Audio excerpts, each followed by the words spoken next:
रहमतुल्लाहि व बरकातुहू। यूनानी शिफा खाने में आपका एक बार फिर स्वागत है, इस्तकबाल है। आज हम आपको एक बार फिर से दमा, खांसी या सर्दी, पुरानी एलर्जी या अस्थमा हुआ, तो इन सब रोगों पे चलने वाली बहुत ही शानदार और बहुत ही बढ़िया यूनानी दवा बता रहे हैं। और एक नुस्खा भी बताएंगे जो कि आप पंसारी से जाकर ला सकते हैं। जहाँ भी आयुर्वेदिक की जड़ी बूटी की दुकान है, जहाँ पंसारी की दुकान है, वहाँ से आप हम जो चीज़ें बता रहे हैं वो लाकर इस्तेमाल कर सकते हैं। तो देखिए, सबसे पहले हम आपको बनी बनाई दवा बता दें ताकि आपको ज़्यादा मेहनत नहीं करना पड़े। और हर आदमी चाहता है कि मार्केट में बनी हुई मिल जाए, तो सबसे पहले हम उसी को इस्तेमाल करेंगे। तो हम आपको सबसे पहले बनी हुई दवा बता देते हैं जो कि आपको किसी भी यूनानी मेडिकल या आयुर्वेदिक दवाखाने से आसानी से मिल जाएगी। तो देखिए, सबसे पहले हम बता देते हैं आपको लेना है हयातीन, रेक्स कंपनी की है। इसके साथ आपको लेना है शरबत उनाब, और एक आपको लेना है लौक सफिस्तान।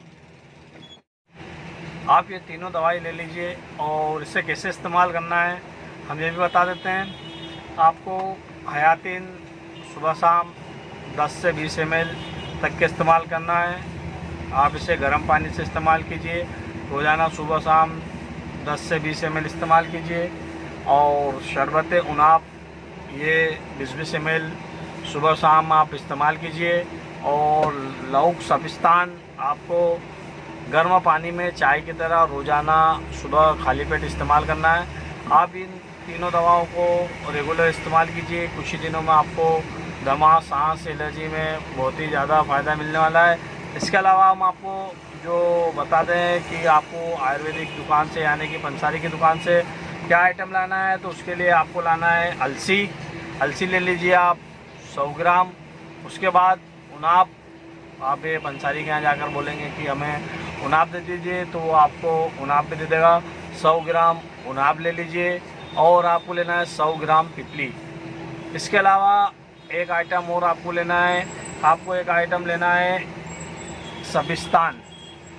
सबिस्तान भी आप 100 ग्राम ले लीजिए, यानी कि सभी को बराबर मात्रा में ले लीजिए। और इसका चूर्ण बनाकर सुबह शाम गर्म पानी से आप 5-5 ग्राम इस्तेमाल कीजिए। और देखिए, कुछ ही दिनों में आपको दमा, खांसी, सांस लेने में जो तकलीफ आती है उसमें सबको फ़ायदा मिलेगा।